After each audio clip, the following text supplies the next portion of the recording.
আচ্ছা উজির, আমার অধীনস্থ যেসব রাজ্য আছে তাদের রাজাদের খবর কি? দু চারজন হয়তো একটু অসুবিধের মধ্যে আছে, কিন্তু আমার কাছে যেটুকু খবর আছে তাতে খাম্বাজ রাজা আর কৃষ্ণচন্দ্র তো দিব্য আছে। দিব্য আছে মানে?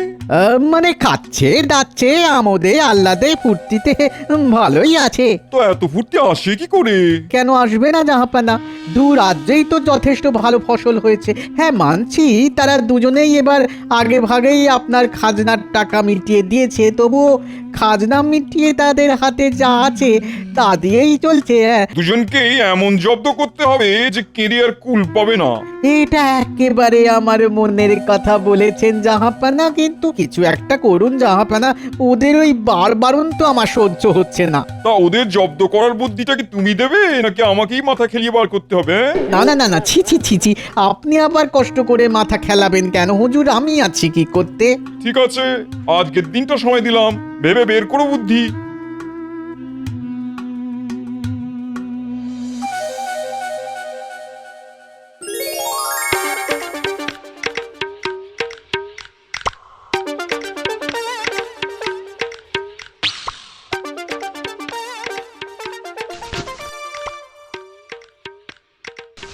এই কি গো বুড়ো, বলি মুড়ি মাখাটা কেমন হয়েছে? খুব ভালো হয়েছে গিন্নি, খুব ভালো। আহা, কতদিন বাদে যে এমন মুড়ি মাখা খাওয়ালে। এই শোনো না, বলছি কি মহারাজের কাছ থেকে কটা দিন ছুটি নাও না গো।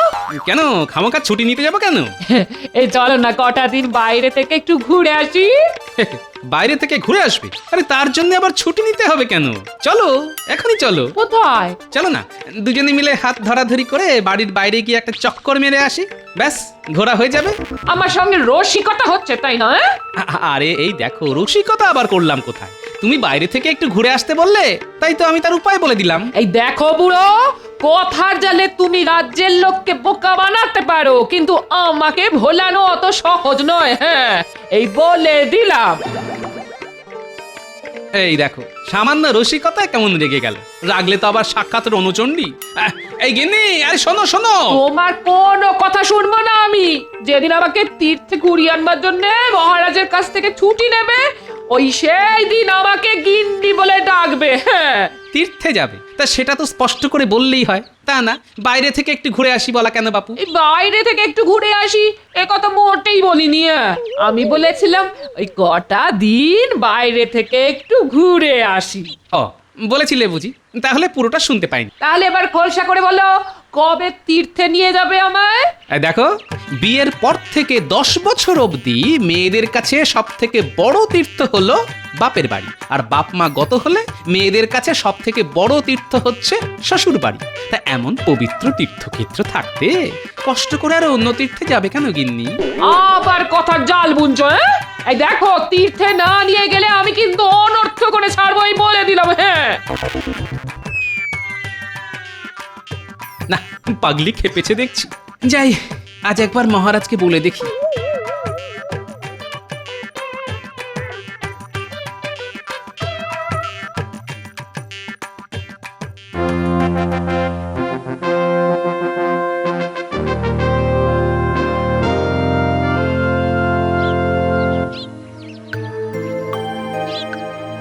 সেলাম জাহাপানা। ওসব সেলাম টেলাম পরে হবে, আগে বলো ভেবে কিছু বের করতে পারলে কিনা? পারবো না মানে? কাল সারা রাত ভেবে ভেবে একটা মোক্ষম ফন্দি বার করেছি। আচ্ছা বলো শুনি। সাবাস সাবাস, বহুত খুব এমন জব্বর মতলব বের করেছো। দেখবেন দেখবেন ওদের ভিটে মাটি চারটি হয়ে গেছে। তাহলে আর এক মুহূর্ত দেরি নয়, এক্ষুনি ওদের ডেকে পাঠাও। তবে প্রথমে ডাকবে কৃষ্ণনগরকে, তারপর খাম্বাজকে, ঠিক আছে? তাই হবে খোদাবান, আমি সব ব্যবস্থা করে ফেলছি।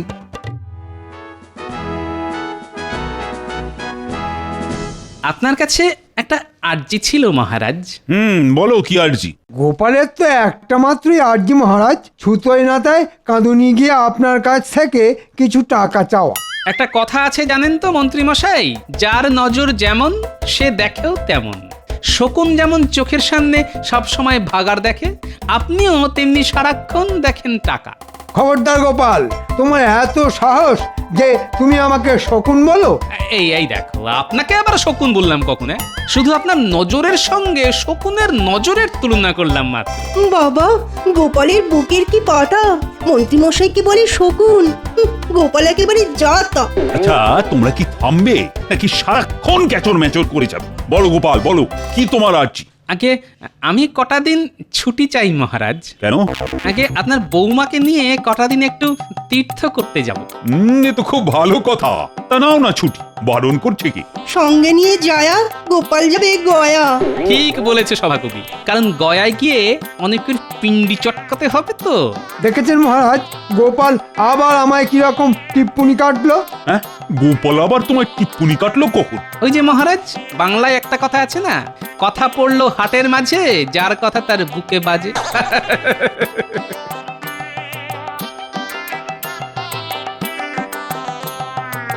তা বলো দূত, কি খবর? মানে নবাব বাহাদুর ভালো আছেন তো? হ্যাঁ মহারাজ, তিনি কুশলেই আছেন, আর আপনাকে এই পত্র পাঠিয়েছেন। মন্ত্রী, পড়ো তো। কৃষ্ণচন্দ্র, তোমার মন্ত্রীকে একদিনের জন্যে মুর্শিদাবাদ পাঠাতে হবে। আমার আদেশ, আগামীকালই সে যেন মুর্শিদাবাদে চলে আসে। আমি তাহলে আসি মহারাজ, আমার আর দাঁড়াবার সময় নেই।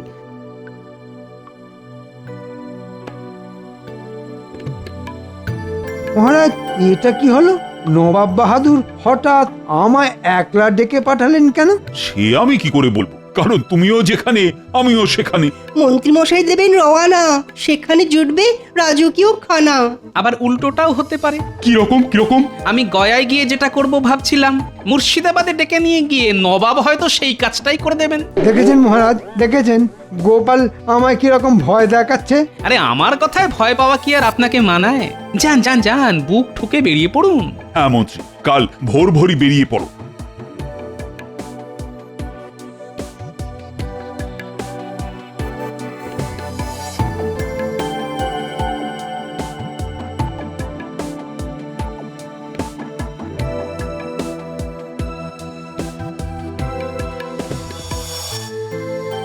ভেতরে আসবো মহারাজ?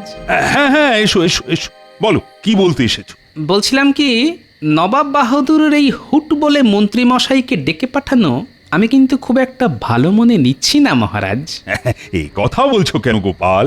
আমার মনে হয় মহারাজ, মন্ত্রীমশাইকে হয় লোভ নয় ভয় দেখিয়ে নবাব বাহাদুর হয়তো আমাদের রাজ্যের কোনো গোপন কথা জেনে নিতে পারেন।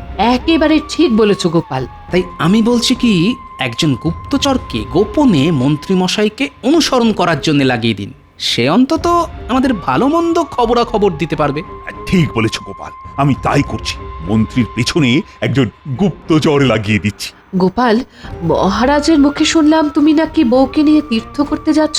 সেরকমই তো ইচ্ছে আছে রানীমা। তাহলে আর দেরি করো না, শুভস্য শীঘ্রম বলে তাড়াতাড়ি বেরিয়ে পড়ো। ভাবছি কটা দিন পরে যাব।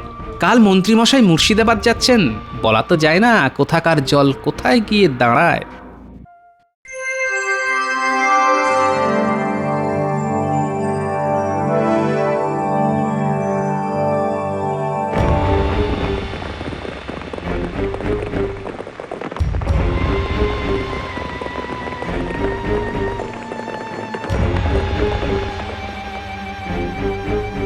কি ব্যাপার বলো তো উজির? কৃষ্ণনগরের মন্ত্রী তো এখন এলো না। আসবে আসবে জাহাপানা, আসবে, অবশ্যই আসবে। না এসে কোথায় যাবে বলুন তো?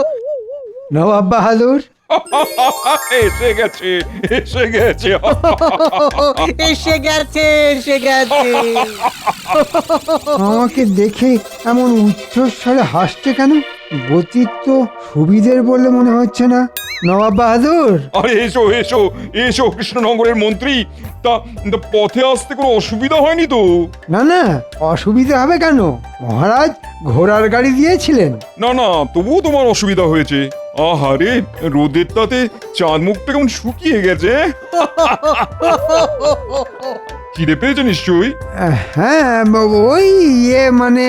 না না না, তাহলে আর কথা নয় কথা নয়, আগে খাবে চলো। বুঝলে, তুমি হলে গিয়ে আমার অতিথি, তাই প্রচুর খাবারের ব্যবস্থা আছে তোমার জন্য।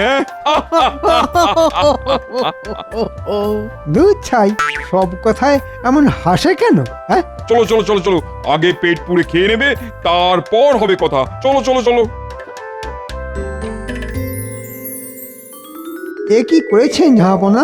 কোপ্তা, কাবাব, কালিয়া, বিরিয়ানি, এ তো বিশাল আয়োজন। তুমি তুমি হলে গিয়ে আজ আমার বিশেষ অতিথি, তাই তোমার জন্য বিশাল আয়োজন করব না তো কার জন্য করবো বলো? হ্যাঁ, আরে আরে লজ্জা না করে পেট পুড়ে খাও। হ্যাঁ,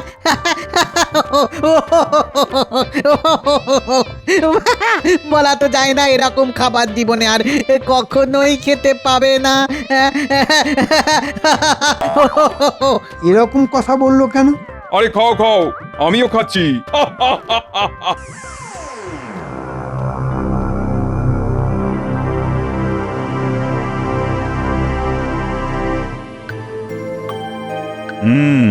মন্ত্রীকে পাঠালাম বটে, কিন্তু মনে মনে তো খুব চিন্তা হচ্ছে। নবাব তো আর সহজ লোক নন।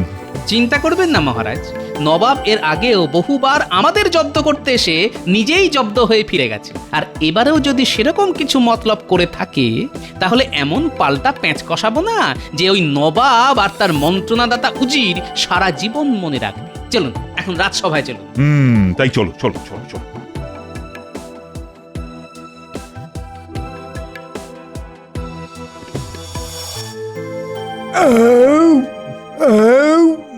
পেট ভরেছে মন্ত্রী? হ্যাঁ হ্যাঁ, যাকে বলে ওই গলা পর্যন্ত। বহুত খুব বহুত খুব। তাহলে এবার কাজের কথায় আসা যাক। আচ্ছা, তুমি তো মন্ত্রী। আগে হ্যাঁ হুজুর। আমি শুনেছি আমার অধীনস্থ সব রাজারা তাদের রাজ্য চালায় মন্ত্রীদের মন্ত্রণায়, মানে পরামর্শে আর কি। একেবারে খাঁটি কথা হুজুর। মহারাজ আর কি করেন, রাজ্যের ভালো মন্দের সব দায়িত্ব তো আমারই ওপর। বহুত খুব বহুত খুব। তাহলে তুমি বলতে চাইছো যে কৃষ্ণনগরে আজ এই যে রমরমা, তা সব তোমারই জন্যে? এই ফাঁকে নবাবের কাছে নিজের ঢাকটা নিজেই বাজিয়ে দিই। সে আর বলতে ঝাঁপো না, মহারাজের শুধু নাম ফাটে আর এদিকে ঘাম ছোটে আমার। তার মানে তুমি একজন খুব দক্ষ মন্ত্রণাদাতা, বলো? হ্যাঁ, অবশ্যই। আচ্ছা, মন্ত্রণার মূল মন্ত্র কি? মানে? ন্যাকা, নিজেকে মন্ত্রণাদাতা বলে জাহির করছো, আর মন্ত্রণার কি মন্ত্র সেটাই বলতে পারছো না। আগে এমন জটিল প্রশ্ন আমি জীবনে শুনিনি জাহাপনা। শোনোনি তো কি হয়েছে, আজই যখন শুনলে তখন আজই উত্তর দাও। উত্তর দিতে পারলে ভালো, না হলে তোমায় কিন্তু সারা জীবন আমাদের কারাগারে বন্দি হয়ে থাকতে হবে। হ্যাঁ নয় হ্যাঁ, বলো, পারবে উত্তর দিতে?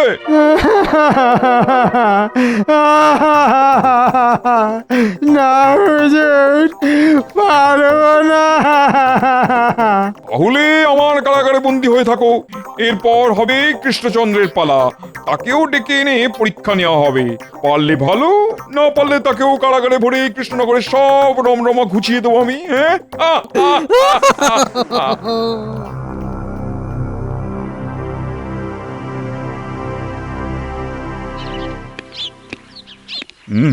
মন্ত্রীটা ভালোই ভালো ফিরে এলে বাঁচি।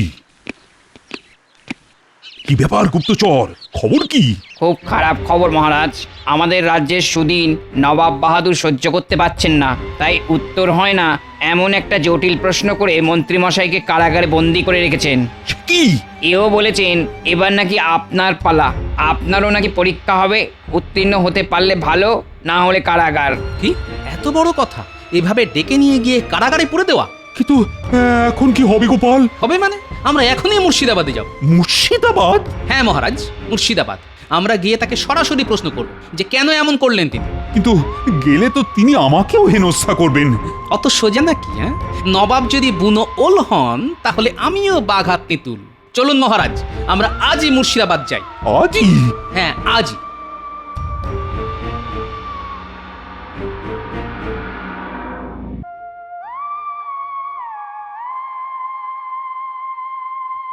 কি কৌজির, কৃষ্ণচন্দ্রের মন্ত্রী কারাগারে বসে কি করছে? কি বলবো না হাপানা, সে বেটা কারাগারে বসে পাগলের মতো মাথা চুল ছিটছে আর হাউ হাউ হাউ হাউ করে কাঁদছে। এবার কৃষ্ণচন্দ্রের পালা। যাও এখনই পত্র লিখে তাকে এখানে আনবার ব্যবস্থা করো। আর হ্যাঁ, গোপালকেও আসতে বলো। আবার গোপালকে কেন জাহাপানা, সে তো বড্ড চালাক। চালাক? ওই অতি চালাকের গলায় দড়ির ব্যবস্থা করব আমি। যাও যাও যাও যাও, দুজনকেই ডেকে পাঠাও। আর ডেকে পাঠাতে হবে না জাহাপানা, আমরা নিজেরাই চলে এসেছি। বাবা বাবা বাবা, বহুত খুব বহুত খুব। তা কৃষ্ণচন্দ্র, জানো তো আমার একটা সামান্য প্রশ্নের জবাব দিতে পারিনি বলে তোমার মন্ত্রীকে আমি বন্দি করে কারাগারে পাঠিয়েছি। খুব ভালো করেছেন, একেবারে নবাবের মতো কাজ করেছেন। তুমি আমাকে কথার খোঁচা দিচ্ছ গোপাল? বালাই ষাট, আমি সামান্য মানুষ, আমি কি আপনাকে কথার খোঁচা দিতে পারি? আর দিলেই যে সে খোঁচা আপনার গায়ে লাগবে তার কি কোনো মানে আছে নাকি? তার চাইতে খোলাখুলি বলুন, কি করলে আমাদের মন্ত্রী মশাইকে ছেড়ে দেবেন? ছেড়ে দেবো? তা নয় ছেড়ে দিতে পারি, তুমি বা কৃষ্ণচন্দ্র যদি আমাকে একটা জিনিস দিতে পারো। হ্যাঁ, কি জিনিস? আরে বলছি বলছি, এত ব্যস্ত কেন? আগে একটু বিশ্রাম নাও, খাওয়া দাওয়া করো, তারপর না হয় বলা যাবে। না না নবাব বাহাদুর, খাওয়া দাওয়া না হয় পরে হবে, তার আগে চট করে বলে ফেলুন তো আমাদের কাছ থেকে ঠিক কি চাইছেন আপনি? কি চাইছি? আচ্ছা কৃষ্ণচন্দ্র, তোমার নামের মানে তো কালো চাঁদ, কি ঠিক বলেছি তো? হ্যাঁ, কৃষ্ণ মানে কালো আর চন্দ্র মানে চাঁদ, দুইয়ে মিলে কালো চাঁদই হয়। বহুত খুব বহুত খুব। ওই কালো চাঁদকেই দু হাতে ধরতে চাই আমি, আর সেটা তোমাদেরই এনে দিতে হবে। সর্বনাশ, নবাব কি পাগল হয়ে গেছেন? কি কৃষ্ণচন্দ্র, কথাটা শুনেই মুখটা কেমন শুকিয়ে গেল মনে হচ্ছে। কি উজির, কৃষ্ণচন্দ্রের মুখটা শুকিয়ে গেল না? হ্যাঁ হুজুর, শুকিয়ে একেবারে আমসি হয়ে গেছে। খুব জব্বর প্যাঁচ কষেছে দেখছি। এবার দেখো ননি খাওয়া নবাব, উল্টো প্যাঁচে তোমায় কেমন কাত করি। কি সব চুপ কেন গোপাল, তুমি কিছু বলো। ঠিক আছে, এনে দেব। হ্যাঁ, এনে দেবে? হ্যাঁ, এনে দিয়ে আপনার হাতে ধরিয়েও দেব। কবে? ধরুন আজ রাতেই। রাতে কেন, দিনে হয় না? দিনে তো চাঁদ মামাকে দেখা যায় না, তাই। ঠিক আছে, তাহলে তোমরা এখন খাওয়া দাওয়া করো, ওটা দিনটা বিশ্রাম নাও, তারপর দেখা যাবে। আর রাতের বেলা আপনাকে কালো চাঁদ দেখিয়ে দেব। তাহলে এখন আমাদের অতিথিশালায় পাঠাবার ব্যবস্থা করুন।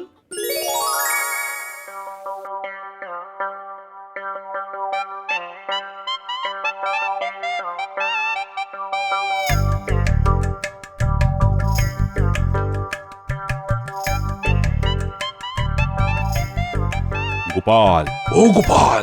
আস্তে মহারাজ, আস্তে। এখন থেকে এ ঘরে খুব চাপা গলায় কথা বলবেন। বলা তো যায় না কেউ আবার দরজার ওপাশ থেকে কান পেতে শুনছে কিনা। বলছি, কিছু ভেবেছো কি? এই তো এতক্ষণ টাকে টোকা মারতে মারতে ওই কথাই ভাবছিলাম, আর এইমাত্র উত্তর পেয়ে গেছি। পেয়ে গেছো? আস্তে মহারাজ, আস্তে। এখন যা বলছি ভালো করে শুনুন।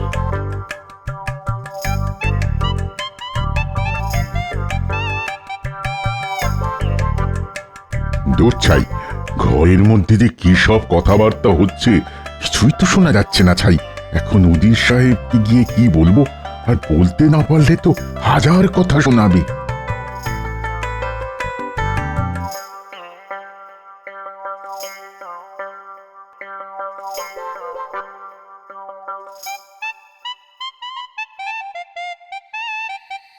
এই যে গোপাল, এসে গেছি। তো দেখাও দেখাও তোমার কালো চাঁদ। এই তো দেখাবো, একটুখানি চুপ করে বসুন, আমি কালো চাঁদকে নিয়ে আসি।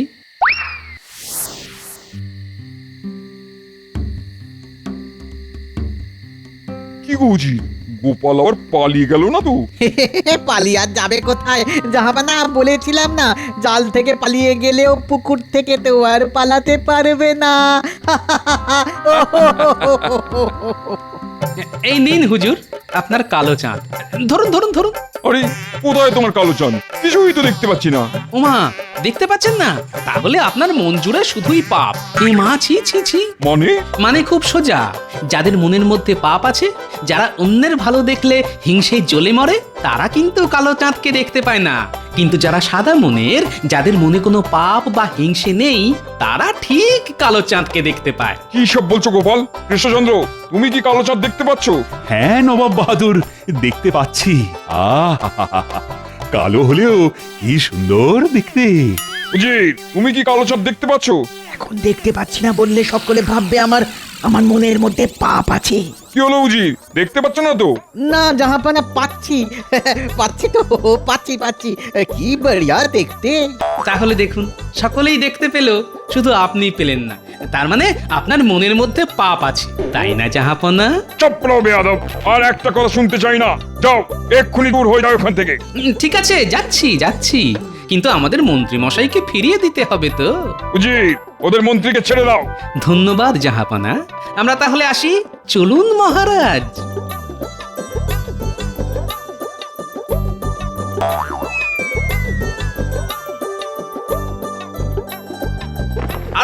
আরো জোরে রথ ছোটাও ভাই, আরো জোরে। ও পাগল নবাবকে বিশ্বাস নেই। উজির, আচ্ছা সত্যি করে বলো তো, কালো চাঁদ তুমি দেখতে পেয়েছিলে কিনা? আগে না জাহাপানা, পাইনি তো। তাহলে পেয়েছো বললে কেন? আগে ভয়ে, গোপাল যদি রটিয়ে দেয় আমার মনে পাপ আছে। বেয়াদব, তোমার জন্য গোপাল আমায় ঠকিয়ে পালিয়ে গেল, আজ তোমাকে মেরে ফেলবো। চাচা প্রাণে বাঁচা।